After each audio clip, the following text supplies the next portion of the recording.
भारतीय कम्युनिस्ट पक्षाने smart meter बसवण्याची प्रक्रिया तात्काळ थांबवण्याची मागणी केली आहे। आज पक्षाच्या वतीने महावितरण सहव्यवस्थापकीय संचालक कार्यालय जुबली पार्क येथे आंदोलन करण्यात आले।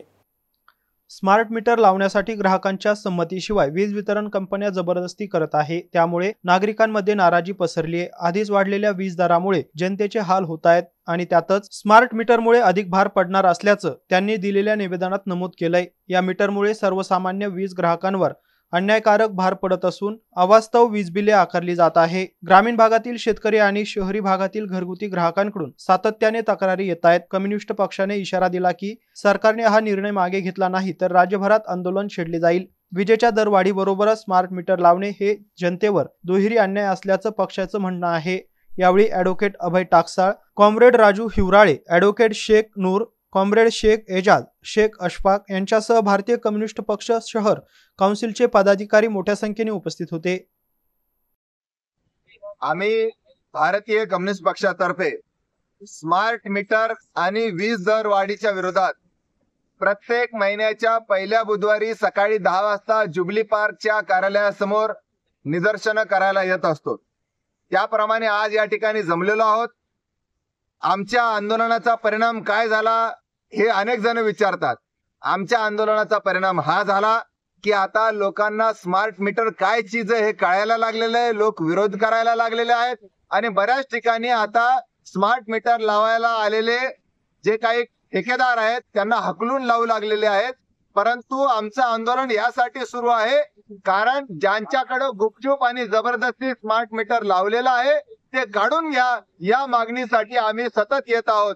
मुख्यमंत्री म्हणतायत की स्मार्ट मीटरवर आम्ही बंदी आणलेली आहे। मग तुम्ही बंदी आणलेली आहे तर काय तिकडून पाकिस्तान मधून आतंकवादी येऊ लागलेले आहेत का स्मार्ट मीटर लावायला? जसे पहलगामला आले आणि माणसं मारून पळून गेले तसे स्मार्ट मीटर लावून पळून जातात का?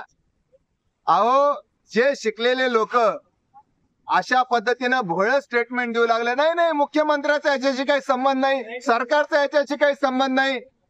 आमच्याकडं या कॉन्ट्रॅक्टरला याच सरकारने दिलेल्या ठेक्याची प्रत आहे। याच मुख्यमंत्री देवेंद्र फडणवीसांच्या सरकारने एनसीसी म्हणजे नागार्जुन कन्स्ट्रक्शन कंपनीला स्मार्ट मीटर लावायचा ठेका दिला, मॉन्टे कार्लोला ठेका दिला, अदानीला ठेका दिला आणि त्याच्यामुळे हे स्मार्ट मीटर लावतायत। आणि त्यामुळे त्याचबरोबर माझ्याकडे आता हे बिल आहे, असे बिल सगळ्यांना येत आहेत। आमचे जे ॲडव्होकेट जांगडे साहेब आहेत त्यांना अशा प्रकारचं बिल आलंय। तुम्ही बघतायत या ठिकाणी फॉल्टी लिहिलेलं आहे।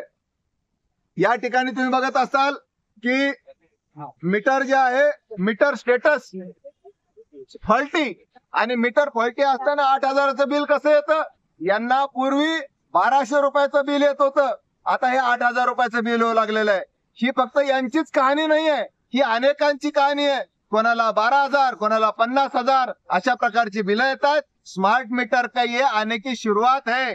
म्हणून सगळ्यांना विनंती आहे की आता नोव्हेंबर महिन्याच्या पहिल्या बुधवारी सकाळी 10 वाजता सर्वांनी या, आपापली बिलं घेऊन या असं आवाहन करतो। मी ॲडव्होकेट कॉम्रेड अभय टाकसाळ, भारतीय कम्युनिस्ट पक्षाचा शहर सेक्रेटरी।